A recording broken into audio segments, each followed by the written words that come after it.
My name is Brianna, I'm 25, and I'm the lead designer at Stellar Jewelry. With only 3 days left until my wedding to Chase, I'm in the atelier making final tweaks. The Eternal Vow collection I created for our ceremony is Casey about finished. The set took me 6 months to design, a 5-carat pink diamond center stone, 18-carat rose gold mounts, and PAV diamonds that spell the promise of love that never tarnishes. Brianna, still burning midnight oil? Mia pushes the door open and walks in, Chase's cousin by marriage, fresh out of college and interning at our company. Almost done. Why are you still here? I glance up, then return to the tiny engravings along the ring's shank. Chase told me to wait so we can leave together. He says the streets have been a little unsafe lately. She steps beside me, eyes fixed on the jewels. Wow, it's gorgeous. Is that your actual wedding ring? I nod, unable to hide a proud smile. It's my Eternal Vow set, one of a kind anywhere on the planet. Chase is so lucky, getting a wife this talented. There's a strange note in Mia's voice I can't quite place. Right then Chase walks in. Still at it. My poor baby's working so hard. He comes over and kisses my forehead.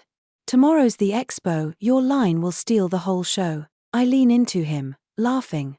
Of course it will, it's my masterpiece. Mia, head home first.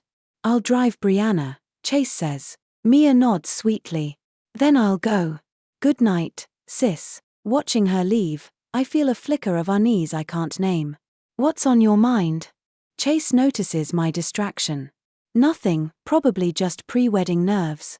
I shake my head and lock the jewels inside the safe. Back home, Chase fixes me my usual honey lemon tea.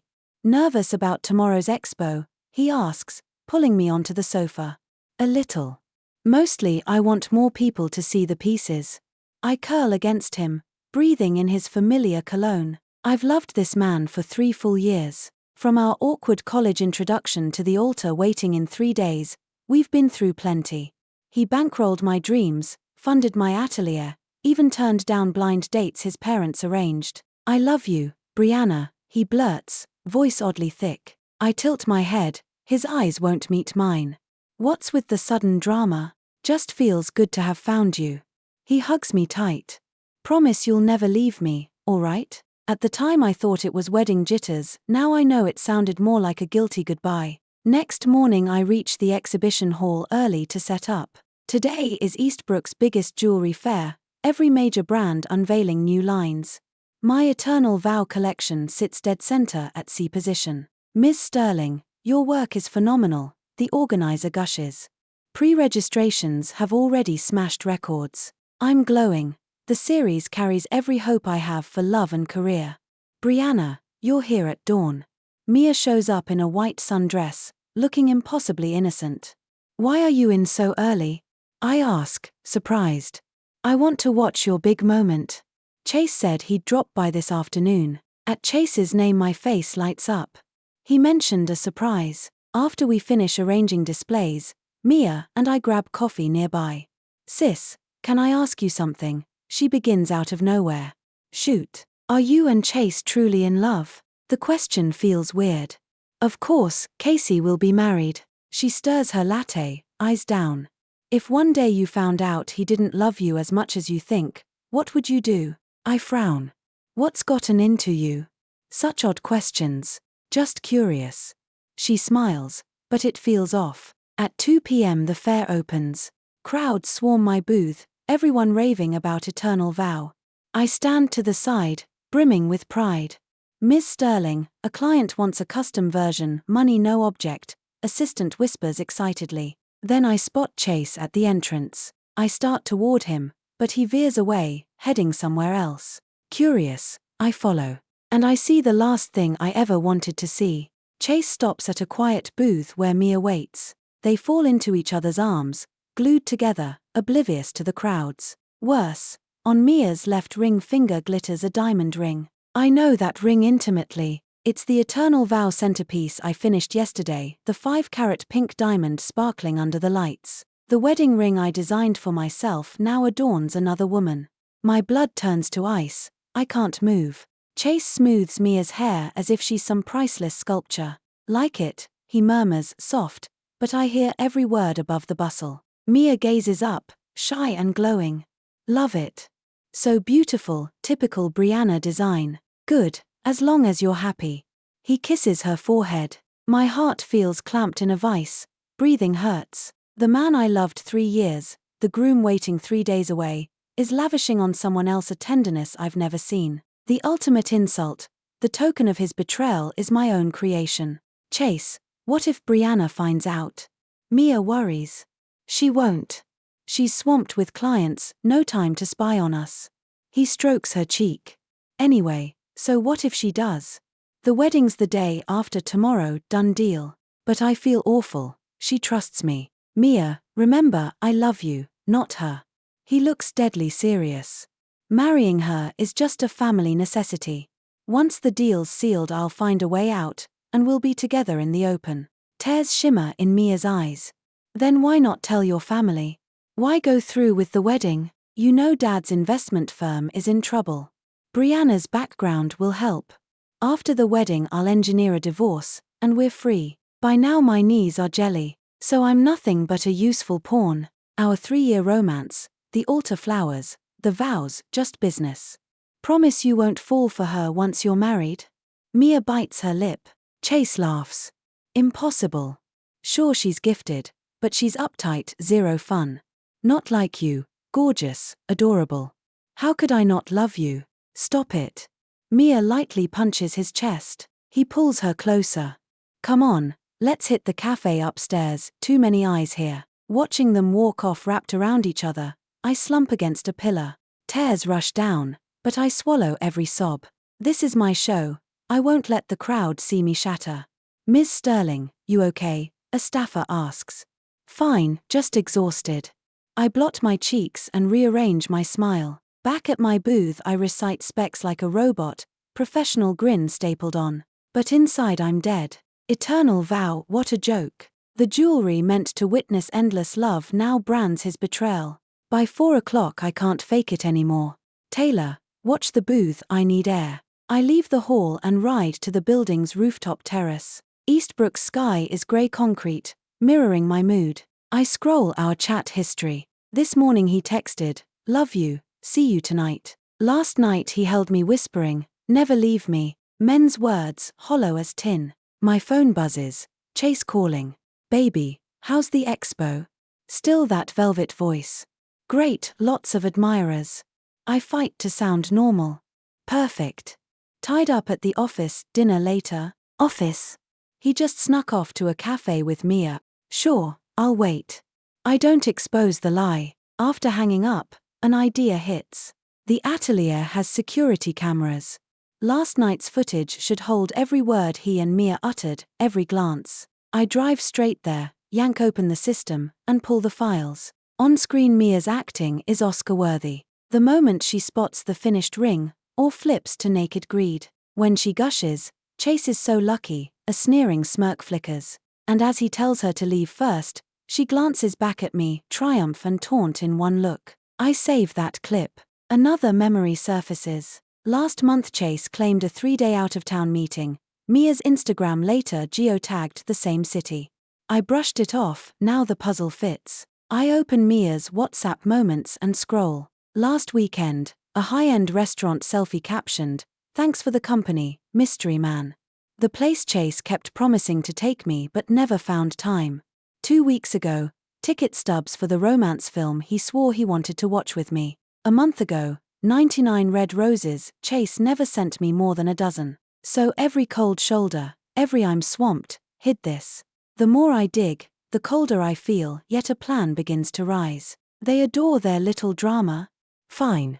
I'll give them a finale they'll never forget. At 7 sharp Chase texts that he's downstairs. Baby, you worked so hard, he says, reaching to hug me.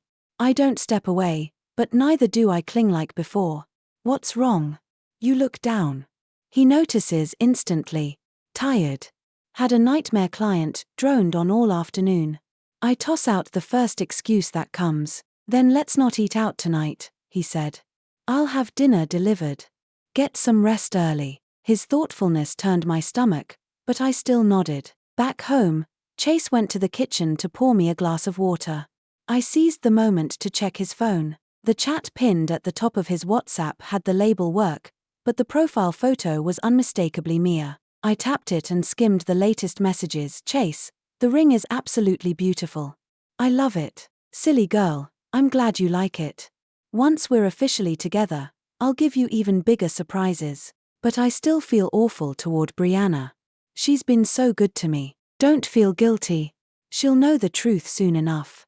After the wedding the day after tomorrow, I'll find a chance to come clean. By the time I read that, my hands were shaking. They'd planned everything down to the minute, even the moment they'd tell me. What are you looking at? Chase had walked over without my noticing. I set the phone down fast. Nothing. A client just asked about a custom order. Work can wait until tomorrow. Rest tonight. He sat beside me. Oh, did Mia stop by the exhibition hall today? He asked it casually, as if he really had no idea. She did. Said she wanted to witness my big moment. I matched his tone. That girl, always so thoughtful. Chase smiled. She's loved beautiful jewelry since she was little. Your pieces must have thrilled her. Yes, she really does love them, I answered, layering meaning under every word. Chase ordered takeout for dinner. It was the same Italian pasta I usually adore, but tonight it tasted like cardboard. Chase, I said suddenly, are you looking forward to our wedding? He paused mid-chew and looked at me. Of course. I've waited a long time for this day. Will we be happy? We definitely will. He squeezed my hand. Brianna, we'll be the happiest couple in the world. Listening to those hollow promises, I almost exposed him on the spot. But I held back. I'd let them climb to their highest point before I yanked the ladder away. The next day was the final run-through before the wedding. According to schedule, I was to try on the gown one last time. I'll come with you, Chase offered. No need. Didn't you say you've got a pile of work at the office? And the groom seeing the dress before the ceremony is bad luck. You're right. Drive safely, call if you need anything. I nodded, got into the car alone, and drove off. First stop wasn't the bridal boutique, it was a private investigation firm. Ms. Sterling, your fiancé is definitely cheating, the investigator said, handing me a manila envelope. Everything we gathered is inside. Inside were photos, audio files, credit card receipts, and hotel ledgers. The pictures showed Chase and Mia tangled together in restaurants, movie theaters, parks, even in the loft we'd picked as our future home. On the recordings their talk was filthier still. Mia actually laughed at how gullible I was. The card statements proved Chase had spent over $1 million on her bags, clothes, jewelry, while the hotel logs were jaw-dropping. Starting 3 months ago, they'd booked a different room almost every week. After I finished, my heart was truly dead. Ms. Sterling, what would you like us to do next? Edit all of this into a video. I'll play it at tomorrow's wedding. At your wedding? You're sure? Positive. My voice stayed calm. If they love performing, I'll give them a bigger stage. I left the investigator and went straight to a law office. Ms. Sterling, I advise you to hold on to this evidence. You may need it for a civil claim, the lawyer cautioned. No. I'm not suing anyone. I shook my head. I just want a clean, ruthless ending. You could lose a lot, the wedding costs alone. Money I can earn back. Dignity, not so much. The attorney nodded. Understood. What do you need from us? Draft a statement. I'll read it at the ceremony. That afternoon I kept the appointment at the bridal salon. Standing in front of the mirror in the snow-white gown, I tasted pure irony. Ms. Sterling, you look a bit pale. Nerves? The stylist asked kindly. Probably. It's the big day, after all. I forced a smile. Don't worry. You'll be the most beautiful bride tomorrow. The most talked about bride. Absolutely. The happiest? Hardly. When I got home that evening, Chase was waiting in the living room. How's the gown? Perfect. You'll see tomorrow. My tone stayed flat. It's almost our day. Excited? Very. I studied his face. Chase, what if something unexpected happens tomorrow? Like what? He tensed slightly. Rain, an uninvited guest, just hypotheticals. Impossible. I've arranged everything. Tomorrow will be flawless. He beamed. Yes, Flawless, so flawless they'd never forget it. Wedding day. The weather over Eastbrook was ridiculously perfect. I rose at dawn. Makeup and hair were already downstairs, ready to sculpt the happiest bride. "Ms. Sterling, your skin is glowing, you must be over the moon," the makeup artist chatted while brushing foundation on. "Yes, over the moon." I smiled at the mirror. The smile looked genuine. Only I knew it was pre-revenge adrenaline. By 10 the bridesmaids had arrived, Mia among them. "Brianna, I'm here to help." She wore a blush-pink bridesmaid gown, innocence incarnate. "Didn't you say you were visiting your grandmother today?" "I changed my mind. I couldn't miss your big moment, and Chase called specially to say I had to come." Of course, he needed his true love in the front row. "Then lend a hand." I played grateful. While I was slipping into the gown, she volunteered to lace the back. "Sis, this dress must have cost a fortune." Her tone was laced with envy. "If you love it, the price doesn't matter. Chase is so generous. I heard today alone costs $2 million. I watched her in the mirror, covetousness flickering in her eyes. "Mia, you'll find someone better than Chase." She blinked, then smiled. "Actually, I already like someone." "When? Why didn't you tell me?" I widened my eyes. "It's recent. I'm not sure how he feels, so I kept quiet." A shy flush climbed her cheeks. "That man must be honored." Her face reddened further. "Brianna, if one day you found out I'd done something awful to you, would you forgive me?" I swallowed a laugh and answered solemnly, "You're the little sister I adore. You wouldn't hurt me." "But what if?" she insisted. I turned, met her gaze. "If it involves the heart, true love overrides everything else, doesn't it?" A spark leapt in her eyes. "Really? Really?" I patted her shoulder. "Enough what ifs. Today's my day, let's be happy." At 11 the motorcade arrived. I rode in the lead Rolls-Royce, watching city blocks glide past every corner, cafe, traffic light, saturated with memories that ended now. The cars halted under the porte-cochere of the Eastbrook Grand. The entrance dripped luxury, red carpet, floral pillars, banks of fresh blooms. Guests were streaming in, family, friends, industry partners, all eager to witness our fairy tale. "The bride is here," someone shouted. I drew a long breath, adjusted my 5-meter train, and stepped out. Cameras erupted, awed whispers rippled. "Brianna, you look radiant, like a princess straight from a storybook." I waved, smiled, played the blissful fiancé while my eyes hunted Chase. He waited in the doorway of the grand ballroom, tailcoat, white bow tie, impossibly handsome. On seeing me, genuine admiration flashed through his gaze, but it wasn't love, it was the craftsman's pride in a perfect tool. My bride, breathtaking. He reached for my hand. I let him take it. "Ready?" he whispered. "Absolutely. Ready to hand them a lifelong nightmare." Inside, the ballroom gleamed, our oversized portrait on the lead wall, twin rows of floral pillars, an arched canopy dripping crystals. Guests took their assigned seats, anticipatory chatter hushed to a hush. Mia sat front row, bridesmaid section, sneaking glances. Chase's eyes flicked toward her for half a second, long enough for me to clock. The officiant launched into our epic love story, how we met, how he proposed, how destiny delivered us to this altar. Touching, if any of it were true. "Now, let us welcome the couple for the exchange of rings," the MC proclaimed. Chase produced the ring box and flipped it open. The diamond inside wasn't my eternal promise, that sparkler was wrapped around Mia's finger right now. This was a generic 2-carat stand-in. "Brianna, will you marry me?" He dropped to one knee. Every gaze pinned on me.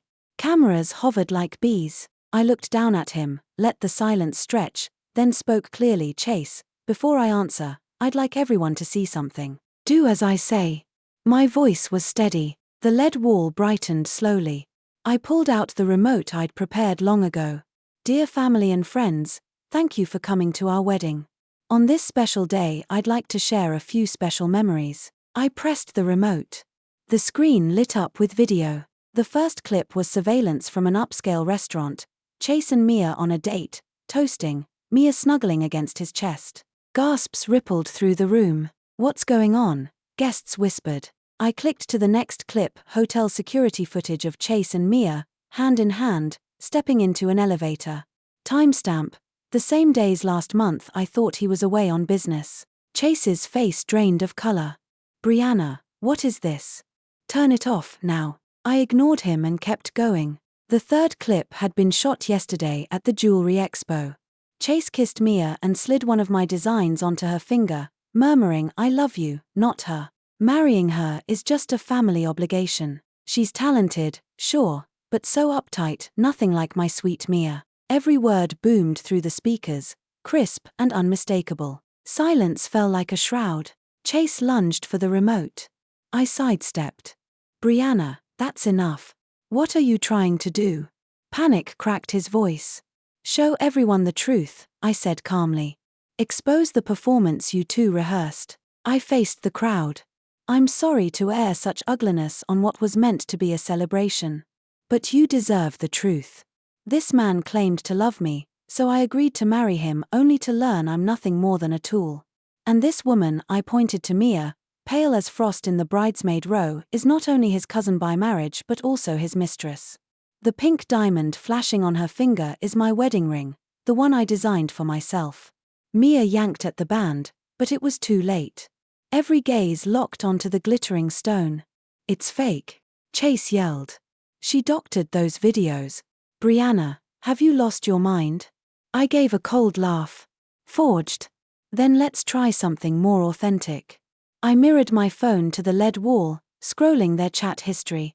Intimate texts, explicit confessions, cruel jokes at my expense, line after line, bright as neon. Still fabricated? I asked. Chase stood mute, his parents looked ready to vomit, mine rose in shock. And this? I lifted a folder. A private investigator's full report, every secret rendezvous, every receipt, for the past 3 months. Chase, you blew more than $1 million of my money on your lover. I kept every invoice. Shall I project them too? His knees buckled, he sagged to the floor, mouth opening and closing like a dying fish. Mia broke down, sobbing into her palms. Brianna, I'm sorry, I didn't mean to seduce my fiancé. I stepped closer. Didn't mean to wear my ring. Didn't mean to play the innocent while mocking me behind my back. Words drowned in her tears. I turned back to the guests. I'm sorry this wedding ends in disgrace, but I'm sure you understand, I can't marry a liar. That concludes the ceremony. I lifted the floral crown from my hair, peeled off my satin gloves, and dropped both at Chase's feet. Gathering my gown, I walked out of the grand ballroom without a backward glance. Behind me rose a swelling roar, someone comforting my parents, someone else cursing Chase, the press already shouting questions. None of it mattered. I stepped into sunlight outside the Grand, drew a deep breath, and felt the chains fall away. Starting today, I was free. Asterisk. For a week all of Eastbrook gossiped about me. Some called me brave for exposing the truth at the altar. Others said I'd been reckless, that private shame should stay private. A few insisted I'd orchestrated the whole spectacle for attention. I didn't care. I'd chosen right. Chase phoned non-stop, texted essays, even camped below my condo. I never answered. Mia showed up in tears, promising to disappear if I'd only forgive her. It's too late for that, I said. On the 8th day I finally left home, heading for my atelier, time to rebuild my career. Chase's car was parked out front. The moment he spotted me he sprinted over. Brianna, thank God. He looked rowan, eyes bloodshot, jaw unshaven. We have to talk. He grabbed my arm. I shook him off.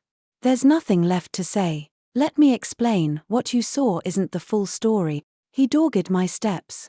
Mia and I were just an impulse. I love you. I stopped.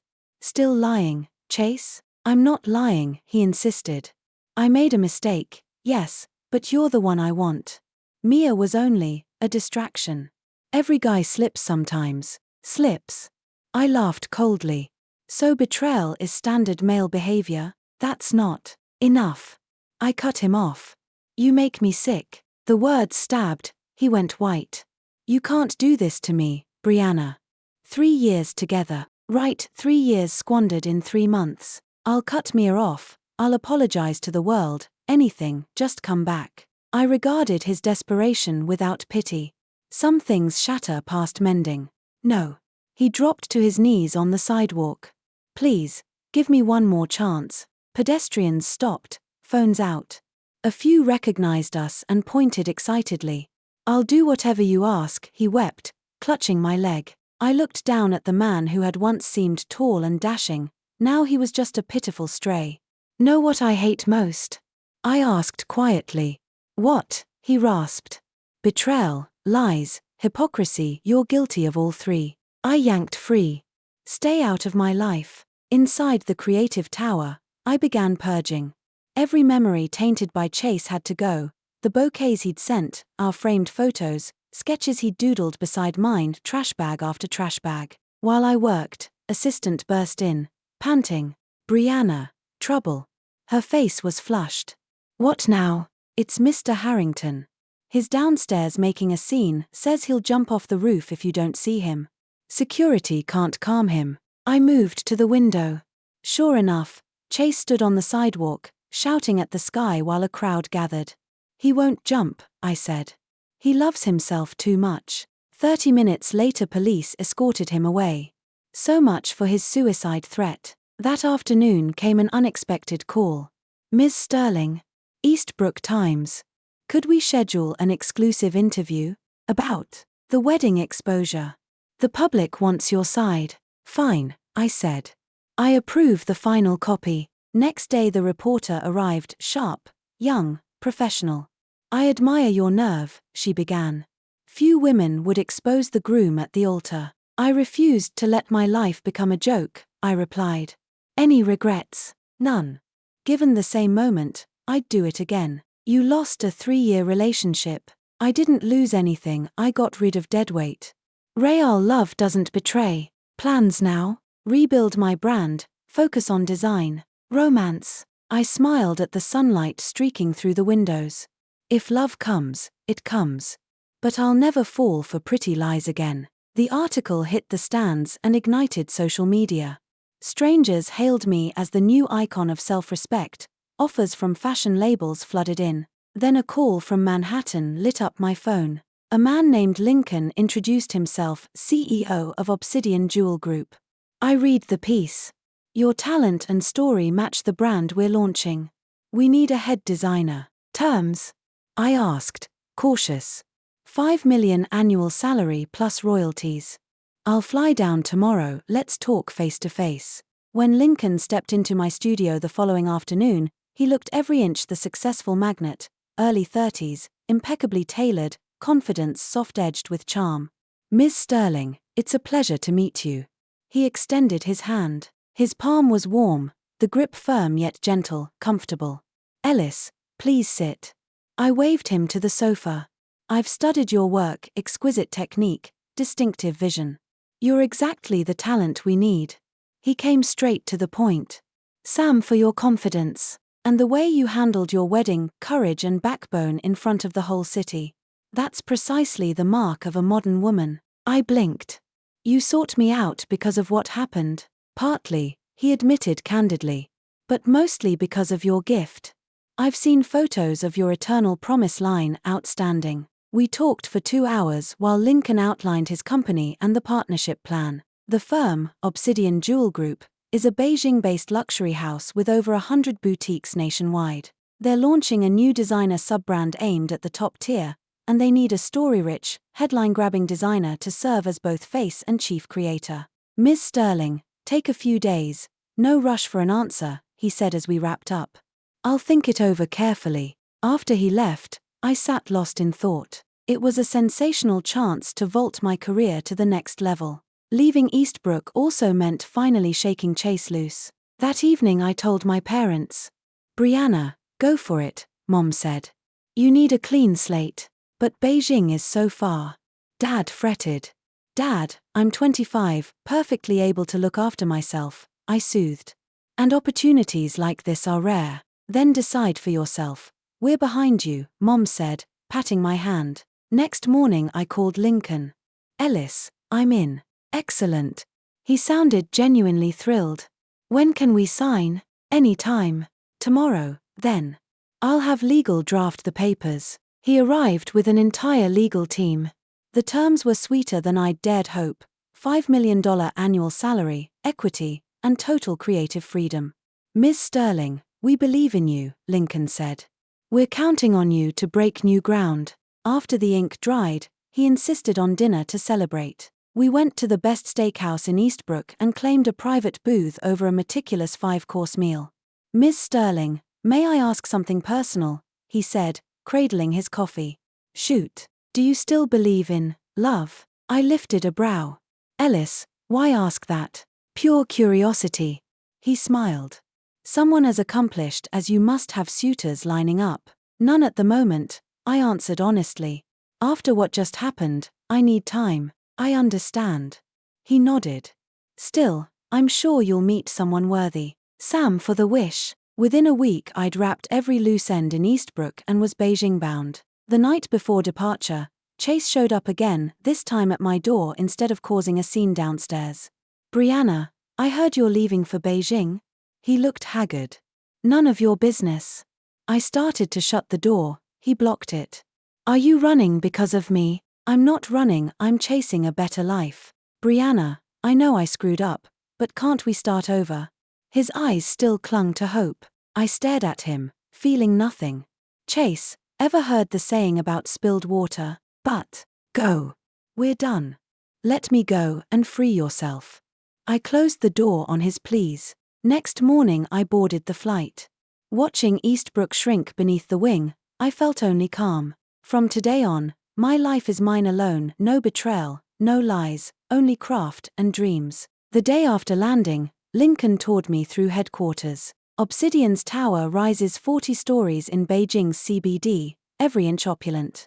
This entire floor is design, he said, ushering me into a sun-flooded corner space, my personal atelier, packed with the latest equipment, 10 times better than my old studio. Ellis, you've thought of everything, I said, humbled. Top talent deserves top tools. He grinned.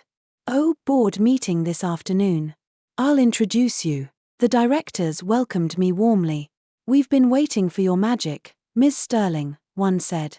I won't let you down, I promised. Afterward, Lincoln invited me to his office, minimalist, a wall of glass framing Beijing's skyline. Settling in all right? Better than imagined. I accepted the tea he poured. Ellis, may I ask why me? My resume isn't the flashiest. He pondered. I saw potential and grit. Grit. A woman who can walk away at the altar has the spine to weather any storm. That's the stuff empires are built on. Heat blossomed in my chest. Someone valued my choice, not my scandal.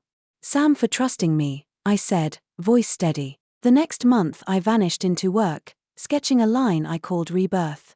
Every piece channeled the force that hauls you out of the dark. Lincoln flipped through the drafts, eyes alight. This is it, exactly the energy we need. Really? Positively. We'll Casey prototypes and stage a launch gala. 1 month later the Rebirth Gala filled Eastbrook's top hotel with press, buyers, collectors, and socialites. I wore black silk and the collection's centerpiece, a necklace named Alex, a rare pigeon blood ruby winged by pav diamonds and sapphires in the shape of a rising phoenix. Ladies and gentlemen, the MC began, welcome to Obsidian Jewels Rebirth Gala. Please welcome Chief Designer Brianna. On stage, I met the lights calmly. Good evening. Rebirth was born from the valleys we all must walk. Life, like jewelry, demands cutting, polishing, even fire, before it sparkles. Each piece here salutes the courage to rise again. Applause rolled like thunder. Orders flew in before the last model exited. Magnificent, Lincoln said, handing me a flute of champagne. To your triumph. To new beginnings, I answered, and the crystal rang like a bell. Afterward he offered me a ride. In the car he cleared his throat. Ms. Sterling, a proposition. Shoot. International Jewelry Salon in Paris next month, come with me. Paris. Exposure to the world's cutting edge. You game? Count me in. For weeks later we stepped off the plane into Parisian spring, my first time abroad, sky bluer than any sapphire. The salon dwarfed anything I'd seen. Rebirth stopped traffic. Foreign buyers praised its Eastern soul wrapped in modern lines. Your work marries Parisian romance with Oriental elegance, très unique, a French retailer said. Between appointments, Lincoln escorted me to every postcard icon: Eiffel, Arc de Triomphe, Jordan. At each stop, inspiration flooded in. Paris really is an open-air museum, I said on the Seine quay, golden sunset bronzing the water. No better place to hatch our next line, he replied, eyes shining. By the end of the week, we'd inked distribution deals in 3 countries, and I had a notebook bursting with ideas. On the return flight, the cabin lights dimmed and Lincoln turned to me. Ms. Sterling, there's something. A flight attendant appeared, asking for drink orders. He waved her off, then exhaled a laugh. Later. Back in Beijing. Back home, I plunged into romantic Paris, a fusion of French flair and Chinese grace. Days blurred. Lincoln dropped by with pastries and gentle warnings not to burn out. Sleep is part of the creative process too, he teased one midnight, setting a latte on my drafting table. Almost there, I just want to power through and finish it. I kept sketching without lifting my head. Then I'll keep you company while you work overtime. He pulled a chair and sat beside me. You don't have to stay. I can manage alone. I'd like to watch you create. It's a learning experience. From then on, we routinely worked late together. When we got hungry, he ordered takeout. When I was tired, he brewed tea for me. His attentiveness moved me, but I didn't read more into it. Fresh from Chase's betrayal, I still carried scars. A month later, the romantic Paris collection was finally finished. I handed the renderings to Lincoln and waited nervously for his verdict. He studied every sheet, expression laser-focused. Well? I asked, anxious. He looked up, eyes sparkling. Miss Sterling, this series is flawless. Really? I could hardly believe it. Absolutely. He sprang to his feet. This will be the most successful collection in our company's history. His excitement let me breathe again. When do we start production? I asked. Casey, he called the workshop at once. I want the finest master artisans, the best materials, perfection only. I visited the factory every day to oversee progress. Watching my drawings turn tangible felt indescribable. The flagship set, Midnight in Paris, was breathtaking. Necklace, earrings, bracelet, and ring, each centering a deep blue sapphire framed by pav diamonds and platinum, elegant and mysterious. This is wearable art, the master artisans marveled. 3 months later, we launched Romantic Paris. The gala dwarfed our previous show.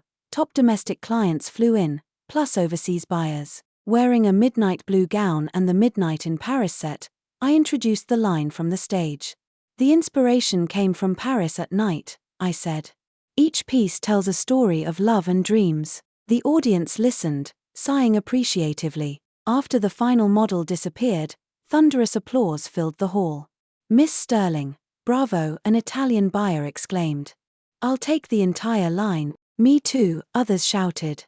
By evening, orders topped $100 million. Miss Sterling, you're our good luck charm. Lincoln hugged me. For a moment I felt his warmth and a faint trace of cologne. The brief embrace set my heart racing. I need the restroom. I hurried away. In the mirror, my flushed cheeks confused me. Could I actually like Lincoln? The thought unsettled me. I wasn't ready for romance. Yet these months, his quiet constancy, late-night company, tea when I flagged, steady encouragement, had touched me more than any pretty speech. Back in the ballroom, the celebration roared on. Lincoln approached. Miss Sterling, you okay? You're pink. Just adrenaline, I lied. Good. You've worked hard, go home and rest. All right. He drove me home in comfortable silence. At my building, he opened the car door. Miss Sterling, thank you for tonight. It's my job. You've far exceeded that. His gaze held mine. You're extraordinary. My pulse stuttered.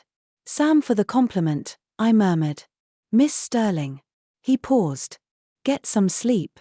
Big day tomorrow. Good night. Good night. I watched his taillights vanish, wondering, maybe I could give myself, and him, a chance, but healing still needed time. Spring a year later, Lincoln and I finally crossed the line. He took me to a chic French bistro for my birthday. Candlelight, roses. Happy birthday, Miss Sterling, he toasted, eyes tender. Sam, I whispered, the setting pure cinema. This year working with you has been incredible, he said. You're gifted and remarkable. Ellis, I began, but he lifted a hand. Call me Lincoln. We're past formalities. Lincoln, I said, the name warm on my tongue. Brianna, he returned.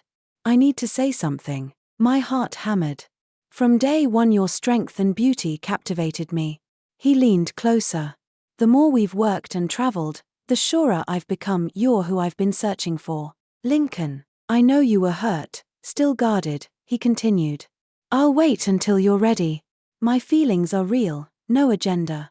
Even if you say no, we'll stay the best of partners. Tears blurred my vision. I'd never felt such sincerity from Chase.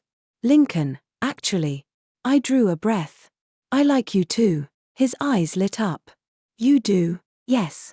Every thoughtful thing you've done, it's all stayed with me. Will you give us a chance? He asked, voice hushed. Looking into his honest eyes, my last wall crumbled. I will. He rose, came to my side, and gently clasped my hand. Brianna, Sam, you trust me. You made me believe in love again, I said, squeezing back. Let's build our happiness together. Deal, he smiled. We became a couple that night. His care multiplied, shoulder rubs when I was weary, homemade soup when I was sick, patience when I vented. Most precious was the absolute security, an open phone, shared schedules, zero doubt. Brianna, you're the center of my world, he often said. I answered with deeds, designing cufflinks for him, delivering late-night supper when he burned the midnight oil, evening walks to ease his stress. Our bond deepened like aging wine. 6 months later he proposed. On the anniversary of our first Paris trip he led me to the Seine. The golden sunset glazed the water and the city. Brianna, remember our first time here? He asked. Chase had just shattered me, I laughed. Love found me anyway. I wanted to confess then, but the timing was wrong. He pulled a ring box. Now I'm asking officially. He knelt. Inside glowed a pink diamond ring I'd never seen, surrounded by white diamonds, exquisite. Brianna, will you marry me? Yes, I answered without hesitation. He slipped on the ring and swept me into his arms. I'll love and protect you all my life, he whispered. And I you, I said, melting into his warmth. At last I felt like the luckiest woman alive, betrayal transfigured into trust. Lincoln wasn't perfect, just wholeheartedly real. That steady joy outshone any melodrama. A year later we married in Paris, intimate, family, and closest friends only. I wore my own wedding gown and jewelry he'd commissioned, walking toward the man who was now my world. During the vow exchange I flashed back to the fiasco 3 years earlier. Had that pain never happened, I might have missed Lincoln. So I was grateful for the past. It taught me to treasure genuine love. After the ceremony we honeymooned in Paris, then flew home to Eastbrook to resume work and life. Today my career thrives, my heart is full, and best of all, hope lives inside me. Sometimes I wonder, if time reversed, would I choose the same? Absolutely. That brave decision granted me freedom and authentic love. Life takes away only to give better. Now I possess the rarest treasures, true love and my true self. Thank you for listening. On a scale of 1 to 10, how would you rate this story? If you liked it, please like and share. We'd love to hear your thoughts below, and don't forget to subscribe for more tales. See you next time.